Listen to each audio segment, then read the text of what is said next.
The sun clung to the horizon, casting a faint orange glow over Reston, Virginia, as Officer Ryan Donnelly flicked on his patrol car's blinker.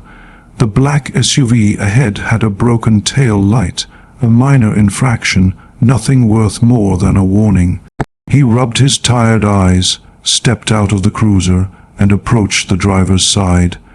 The tinted window rolled down halfway, revealing a black woman in her late 30s, slim, with chin, length box braids, and a dark blue blazer. She sat still, no music, no fidgeting, just calm. "Evening," Ryan said, his voice steady but worn. "License and registration, please." Without hesitation, she handed over a small leather wallet. "Talia Monroe," she said, her tone even. Ryan flipped open the ID and froze. The card looked official. Her photo, a federal seal, a badge number, and a series of letters he didn't recognize. It wasn't FBI, CIA, or anything he'd seen in his 10 years on the force. "This some kind of joke," he muttered, almost to himself. Talia didn't flinch. "It's legitimate. What's the agency? You don't say anything about CIA or FBI here."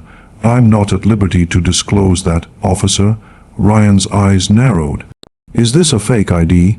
You know it's a felony to hand me fake credentials, right?" "It's not fake," she said, her voice unshaken. He stepped back to his cruiser and radioed dispatch.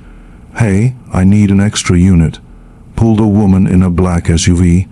"ID looks federal, but it's not standard. Get me backup." Within 5 minutes, another squad car rolled up. 2 rookie officers, barely 2 years in, stepped out and stayed back as Ryan approached Talia again. "Ma'am, I need you to step out of the vehicle." Talia exhaled softly, unbuckled her seatbelt, and opened the door. No resistance. As she stood, one of the rookies moved toward her, his voice cracking slightly. "I'm going to have to place you in cuffs for now, until we verify who you are." "You're making a mistake," she said, her tone unchanged. "You can explain that at the station," Ryan replied. A small crowd gathered on the sidewalk. Phones came out, cameras rolling. A woman whispered, "Is she being arrested?" A man started filming. Talia turned, allowing her wrists to be cuffed, her blazer shifting to reveal a small earpiece behind her right ear. Ryan caught it but said nothing. Her calm unnerved him. Most people would have argued, pleaded, or panicked. Not her. The cuffs cinched just tight enough to leave a mark. The 3 officers formed a loose triangle around her. The rookie to her left bounced nervously on his feet, while the one behind her fiddled with his radio. Ryan watched her like a hawk. "You live around here?" he asked, just passing through. She replied, "Where you headed?" "Back home." "Where's home?" She met his gaze directly. "I think you already know I can't answer that." Ryan stepped closer, his voice low. "You might think being vague helps your case, but it doesn't. Right now, all I see is a woman with no verifiable ID, refusing to answer basic questions. You have everything you need," she said. "You just don't recognize it." Her words, delivered with such control, irritated him. Most people caught in a lie would sweat or stammer. Talia didn't even glance at the growing crowd, now 8 strong, their phones angled at her. A teenage girl in a red hoodie shouted, "Yo, you're really cuffing her for a broken light." She didn't do anything, stepped back. A rookie called out, but the crowd didn't budge. Ryan tapped his radio. "Dispatch, any word on that ID match?" A pause, then static, still checking, nothing in the regular database. Ryan's jaw tightened. He called the rookie over. "Did you pat her down?" "Not yet." "Do it." As the rookie stepped forward, Talia's voice cut through. "I wouldn't do that." "Why's that?" Ryan asked. She turned slightly, her voice low but firm. "Because if you put your hands on me, you might trigger a response you can't walk back from." The rookie froze. "Is that a threat?" "No," she said, "it's a statement." Then came the screech of tires. Two black SUVs skidded to a stop half a block away. No lights, no sirens. 4 men in suits stepped out, moving with precision. The tallest flashed a badge. "Federal Protective Service. That woman is in our custody. Release her immediately." Ryan stepped forward. "I don't know who you think you are, but we haven't confirmed her identity. Until we do, she stays detained." The tall man's voice dropped. "You're standing on the edge of a serious federal incident. Let her go before it becomes something bigger." Another agent whispered to the rookie behind Talia. Whatever he said made the young officer pale, his shoulders dropping. Ryan felt the shift. This wasn't a prank. He'd seen that badge once before in a classified training exercise years ago. Rare, real. The whispering agent scanned Talia's ID with a device. A sharp beep sounded, the screen flashing green. Confirmed. He said. Ryan blinked. "What agency are you people with?" The tall man gave him a look. "She works for people who don't carry business cards." The rookie unlocked Talia's cuffs, his hands trembling. She shook out her wrists, flexing her fingers. No anger, no drama. Ryan stepped back, trying to process. "You can't just override a lawful stop." The tall agent's voice was steady. "Officer Donnelly, your stop almost triggered a national security breach. Agent Monroe has been deep undercover for over a year, tracking something far above your pay grade. You pulled her out of cover on a sidewalk." Ryan's radio buzzed. "Dispatch here. Still no hits on that ID. Wait, hold on. Oh, scratch that. We're getting a ping. Secure channel. Stand by." Too late. Talia stepped past the officers, walking toward the agent, who'd addressed her as Agent Monroe. They spoke quietly, her debriefing casual, like they'd planned for this. The agent glanced at her SUV. "Did anyone touch the vehicle?" "Just me," Ryan said. "Good, don't touch it again." Another agent opened the SUV trunk, lifting the floor panel to reveal a small case. Inside were wires, labels, plastic compartments. Nothing civilian. Was she transporting? Ryan started, but Talia cut him off. "That's classified." "Everything's classified with you people," he muttered. She paused, her eyes steady. "Sometimes the people you're supposed to trust turn out to be the ones selling you out." Before Ryan could respond, a bystander shouted, "Yo, what is this? CCA or something?" The crowd, now larger, kept filming. Talia stepped forward, her voice calm but carrying. "You have every right to film. Just know what happened here tonight won't stay on the surface for long. Not everything is as simple as it looks." Then her expression shifted. She scanned the crowd, her eyes locking on a man at the back, baseball cap low, hoodie zipped high, no phone in hand. Target acquired. She whispered into her smartwatch. The agent spun toward the man, who realized too late he'd been spotted. He bolted. An agent gave chase, firing a launcher with a pop that echoed off the brick.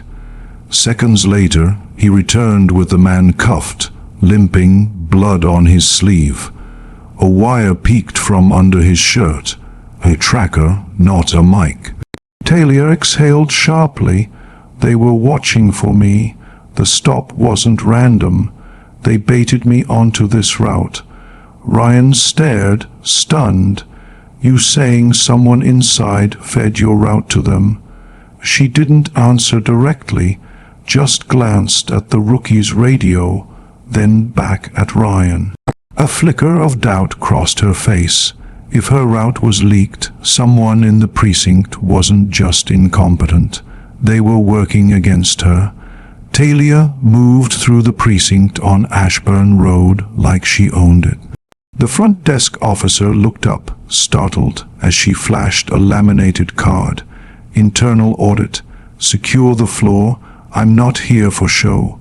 Within minutes, word spread. Ryan sat in the break room, a half-eaten burrito abandoned, when a colleague rushed in.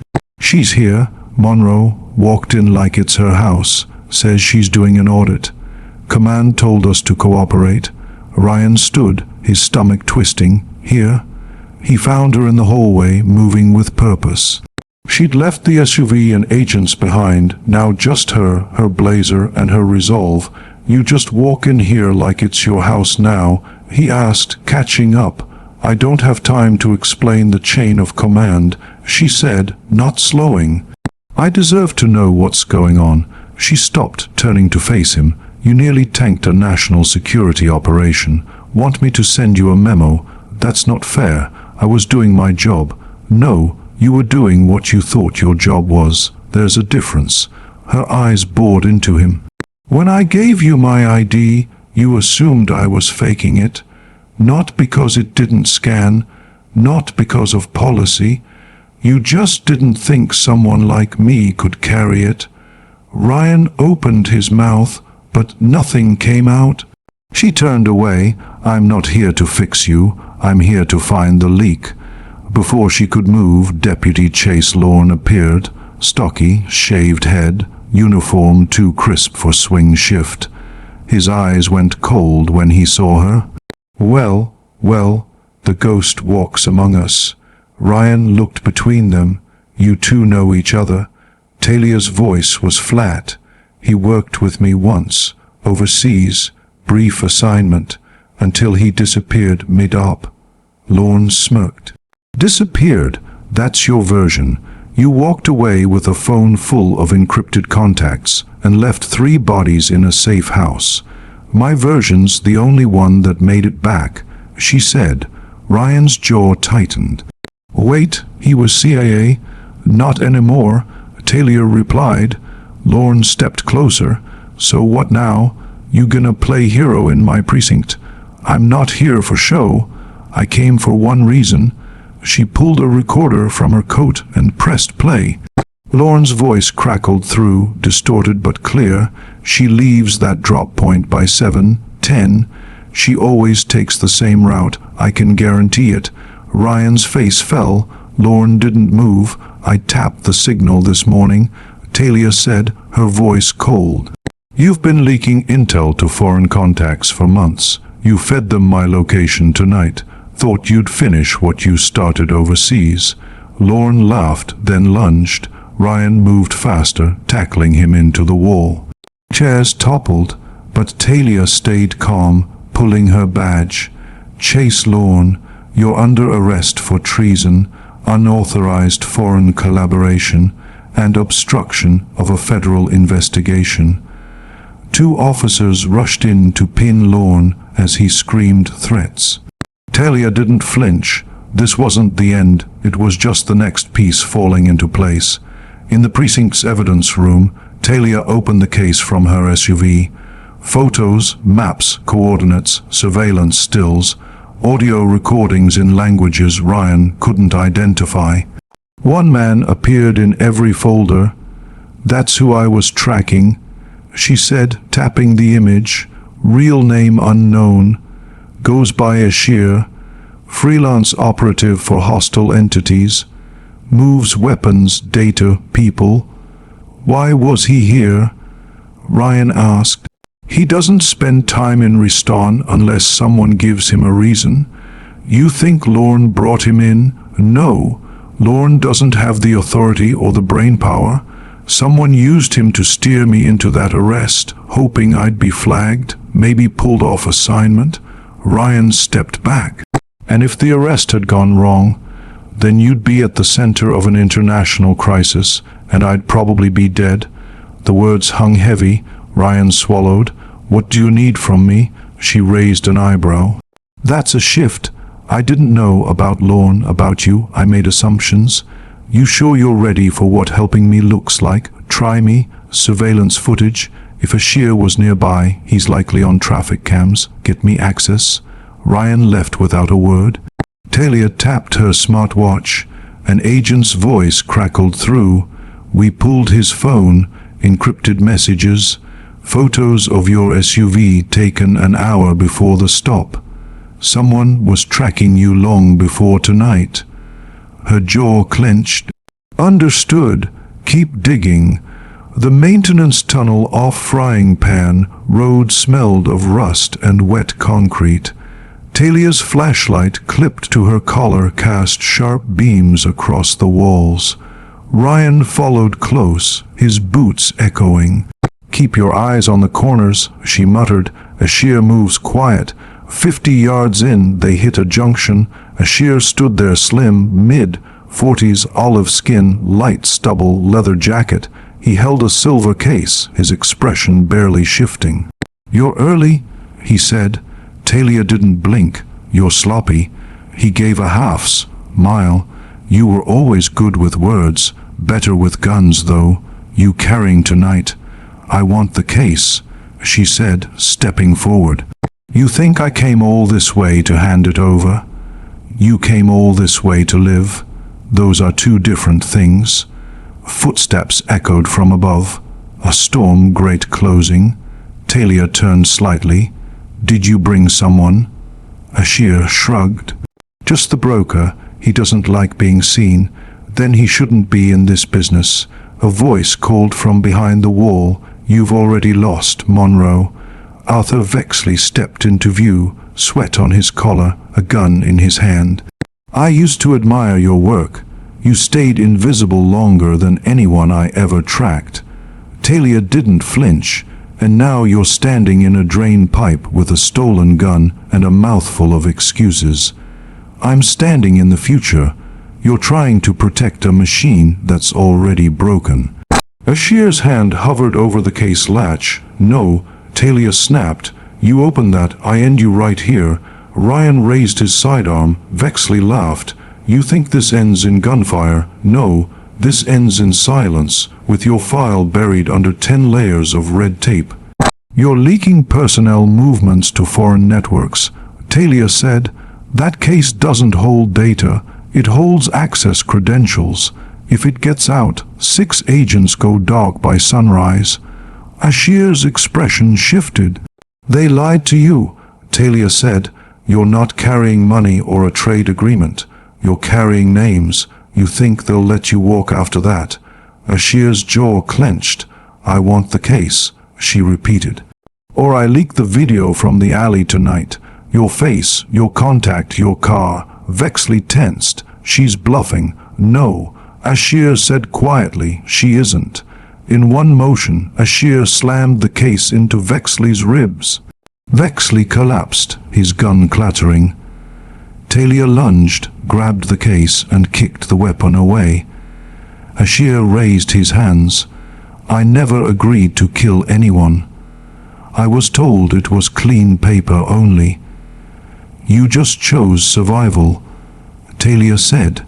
That doesn't make you innocent. Ryan radioed for containment, his voice trembling. Talia stood still, clutching the case. You want to know the worst part, she said softly. This wasn't supposed to happen here. This was supposed to be a quiet pass through. Now a city's going to burn with questions it isn't ready to answer. Talia sat alone in the evidence room, the overhead light humming. Her fingers flew across a government-secured laptop, pulling surveillance feeds, facial recognition overlays, and GPS data. Asheer had been parked across from a middle school, 4 blocks from her arrest point, for 43 minutes. Long enough to time police patrols, long enough to plan. She zoomed in on his stolen license plate, then spotted a second man in the frame handing Asheer an envelope. Ryan stepped in with a flash drive. Pulled the rest of the traffic cam footage. Asheer circled your arrest point twice before the stop. Talia took the drive. You recognize this man. She tilted the screen. Ryan leaned in. That's Arthur Vexley, city planner for Fairfax, has clearance for traffic systems, public building schematics. Homeland Security Liaison 2 years ago, never struck me as dirty. He's not, Talia said. He's compromised or being used. Ryan sat across from her. What's Asheer's deal? He doesn't think like a terrorist. He's a courier, gets paid to carry classified materials across borders through digital dead zones. No ideology, just contracts. If he's here working with Vexley, someone's preparing a transfer. What kind? The kind that doesn't involve cash or goods, data, personnel, secrets. She pulled up a map of public buildings, a data center, a federal courthouse, a communications hub, all under Vexley's oversight. All had experienced power testing delays, all used the same contractor, Thermax Solutions. Ryan frowned. That's a federal contractor. We use them for traffic light sensors. Exactly. Compromise one Thermax node. You jump across multiple departments, including law enforcement. That's how Lorne knew my route. Talia checked the time. The transfer's happening in the next 2 hours. I guarantee it. Ryan stood. Where do we go? You don't. This is outside your jurisdiction, but I need access to the city's maintenance tunnels. Vexley has clearance, so there are likely blind spots only he knows about. You sure you wanna go alone? That's the job. Her phone buzzed. The agent from earlier spoke. We've got eyes on Asheer, leaving a hardware warehouse on Knox Boulevard, carrying something small, headed toward the courthouse district. Talia closed the laptop. That's the transfer. Ryan blocked the door. I'm coming with you. I'm not backup. I'm a witness. Whatever happens, this department's not sitting blind anymore. Talia stared, then handed him a pouch. Vests in there. You'll need it. The courthouse district was under lockdown, marked cars at every corner. Inside a federal annex building, Talia sat across from 2 officials. One from counterintelligence, one from the Department of Justice. Neither smiled. Both held folders with her name. You broke protocol. The first said, compromised a covert assignment, went rogue in a municipal precinct, coordinated with a civilian officer without clearance. Talia leaned forward. I also stopped a classified data transfer, neutralized 2 domestic threats, and recovered an access key that would have exposed safe assets across 6 countries. A silence. The second official cleared his throat. We've reviewed your footage. Body cams, security cams, your watch recordings. You were right. Talia didn't nod. She already knew. Outside, Ryan waited by the vending machines, sipping stale coffee. He hadn't slept. When she stepped out, he gave a half smile. They read you the riot act. They tried. He hesitated. What now? They'll sweep it. Frame it as a local miscommunication. Bury Lorne's record. Reassign Vexley's logs. Mark Asheer as detained under undisclosed cooperation. Sanitized by noon.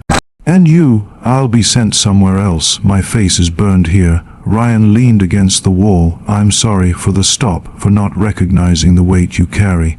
You made a bad call, she said, but you didn't double down. That's what counts. You could have gotten killed. But I didn't, and maybe now neither will someone else. They walked out as the sun sliced through the buildings. Across town, social media buzzed. A bystander's video of Talia's arrest had gone viral. 800,000 views, comments raging. News outlets called it the Reston incident. Questions piled up. Why hadn't her ID scanned? Why no better verification for undercover agents? Why did it take backup to de-escalate? The real question, unasked, was how many Talia Monroes never reach the part where someone listens. Talia's SUV rolled along back roads outside Reston. No GPS, she didn't need it. A new assignment waited 3 states over. Her mind lingered on Ryan's question, does this ever get easier? She hadn't answered then. Now, At a rest stop, refilling her thermos, she whispered, "No, but you stop expecting it to." The clerk nodded politely, maybe recognizing her from the viral video, maybe not. A news alert flashed on her phone. Reston Police Department announces new federal liaison role following internal oversight incident. A photo showed Ryan, badge clipped differently. Less for show, more for responsibility. Talia let out a short breath, not pride but close. Back on the road, a call came through her earpiece. "Agent Monroe, you're cleared for briefing. Chatter in Nashville, same network.